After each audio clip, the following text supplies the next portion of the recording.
Chapter 17. On the third night, after they made it through Forglin's Pass and set up camp, Devi finally spoke to Vi. "Let us train together, wet boy." "I'm not a wet boy," Vi said quickly.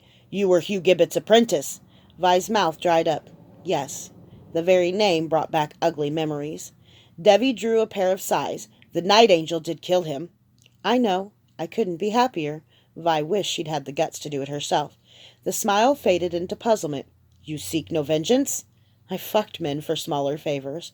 I wanted to kill Hugh since I was 13. Devi scowled. "Too much talk." He bent over Vi's bedroll where she had put her sword. He poked the point of one sai at the juncture of blade and hilt and flicked her sword to her. She caught it and tested the edge. It was blunted with a thin shield of magic, but a strong blow would still cut. Devi checked all 6 points of his sais. Vi had never fought against sais. A sai looked like a short sword with a narrow blade, except that the hilts swept up in a broad U for catching blades. Each tine was sharpened. Holding the sais in one hand, Devi removed his horsehide cloak and draped it over a rock. Vi followed suit, reluctantly. Then Devi turned, bowed, said something incomprehensible in Yamuri, spun the sais in his hands, and took an impossibly low, ready stance. Vi's doubts about such a low stance were broken at the first clash. She lunged toward his face. He nearly leapt forward, catching her sword with one sai, and then the other, twisting as he sprang like a snake. Vi's sword spun from her grasp, and she found a sai touching her throat, while the other jabbed the small of her back. Devi's face was impassive. He stepped back wordlessly and flicked her blade back to her. She lasted 15 seconds the second time and didn't lose her blade, though Devi twisted it far out of the way and touched her ribs with the other sai. After a few minutes, she was beginning to understand. Then Devi changed stances. He sidestepped her first cut, not even using the sais, and swept her feet out from under her.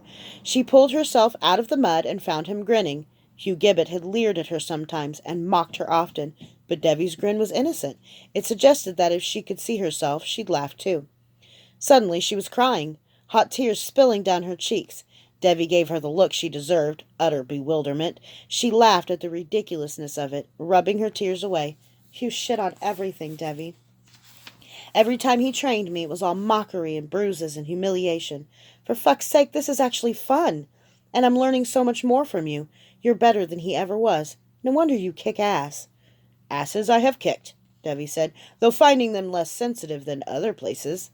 Vi laughed and blinked her eyes to keep that bizarre flood down. "You did marry in the Wadrinner way?" Devi said. He tucked his own ear to indicate her earring. "But are not Wadrinner." "Who is husband?" Well, that helped with the crying. She cleared her throat.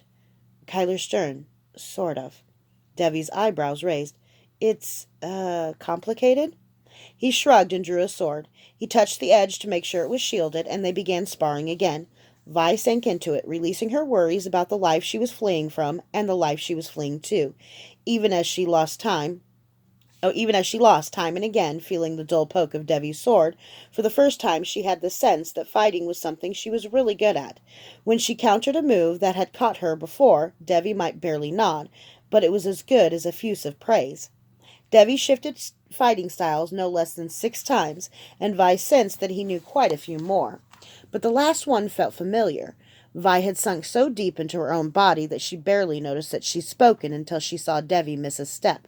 Her riposte brushed his stomach. She'd said 2 words. "You're Durzo." Her eyes told her it was impossible. Her knowledge of illusionary mass told her it was impossible. But she knew, and his reaction confirmed it. "What are you doing here?" she asked. "It was the accent, wasn't it? Always takes me a while to get it back.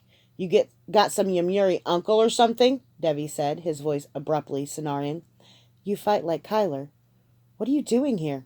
"You bonded Kyler with the most powerful surviving set of compulsive wedding rings in the world. Was that your own idea?"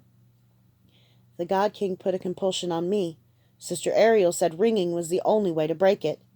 "I thought Kyler was in love with that Elaine girl. Why'd he marry you?" Vi swallowed. "I sort of ringed him when he was unconscious." Devi's expression went blank, and Vi had a sudden intuition that Durzo's blank look was as indicative of pending violence as Hugh Gibbet's rages. Devi said softly, "I'm here to decide if I should kill you to free Kyler from the bond. You're not making much of a case for yourself. She tossed her sword into the mud and shrugged. Fuck it, kill me. Devi Durzo looked at her strangely, weighing her. Have you ever felt that you were part of a grand design, Vi? That some benevolence was shaping your fate? No, Vi said. Devi laughed. Me neither. Goodbye, Vi. Watch out for that husband of yours. He'll change you. Then he left.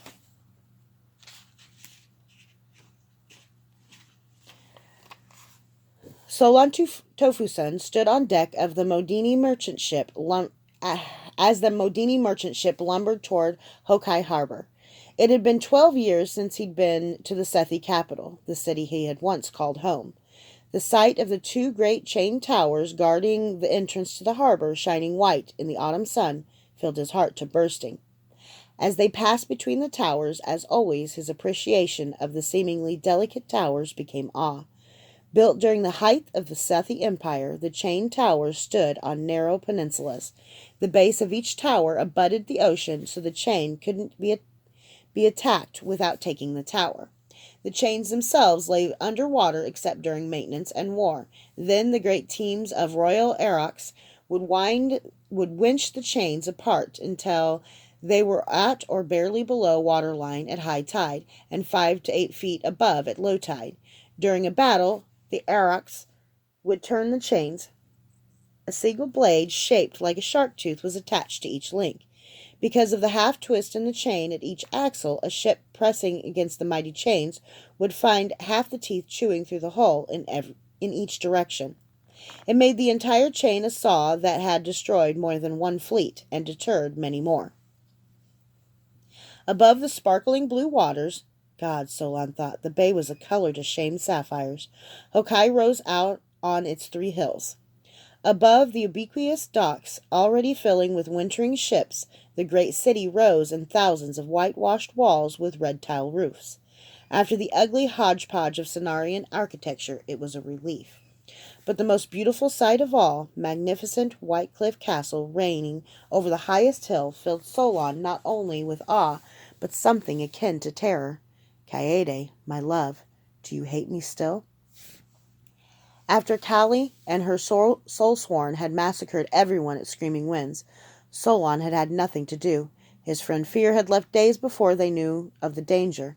When the garrison commander ignored Dorian's warning that Kali was coming, Dorian disappeared. Solon had been the only man to escape. He found himself suddenly without ties to anything. It had been Dorian's prophecy that had kept him from going home more than a decade ago. Solon had served Regnus Geyer as prophecy dictated, and failed. Regnus was dead. Solon had served for a decade only to be dismissed the day before Regnus was murdered.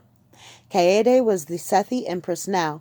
She wasn't likely to be happy to see Solon, but if she killed him, so much the better. He labored with the sailors. He could have paid for his passage, but no Sethi worth his salt would sit in a cabin while others were hoisting sails, not even on a wide-bellied Modini merchant ship. The Sethi preferred small, light ships. It meant their merchants had to make twice as many trips, but they made them twice as fast. A Sethi ship also had to ride a storm rather than plow through it, but the Sethi accepted the ocean's whims and loved her and feared her equally. As the ship came to rest in the bay, the Modini merchant captain emerged from his cabin, his eyes and eyebrows freshly cold. Solon always thought it gave the dark-haired Modini a sinister aspect, but the captain was an affable man. He tossed Solon his pay and welcomed him to sail with him any time before going to speak with the harbor master, who had rowed out to collect the harborage tax and inspect the cargo. The harbor master clambered up the webbing onto deck with the ease of a man who did it a dozen times a day. Like most Sethi, he wore no tunic until winter, and the sun had darkened his skin to a deep olive. He had a prominent nose, brown eyes, the figure-8 earring of Clan Hobashi, 2 silver rings on his right cheekbone, and 2 silver chains strung between the earring and cheek rings, an assistant to the harbor master then. The man had barely spoken 2 words when he saw Solon and broke off in mid-sentence. Solon, still bare-chested as he had been for the whole trip, wasn't as tanned as most Sethi, but despite his light tan and the white hair growing in to replace the black, he was unmistakably Sethi, and he wore no clan rings. The harbor master's long knife came out in a heartbeat. There were only 2 groups in Sethi that wore no rings. "What's your name, clanless?" The Modini captain looked aghast. He had never made a trip to Seth and didn't know their customs, which was why Solon had chosen his ship. "Solon," Solon said, not giving his clan name, as an exile wouldn't.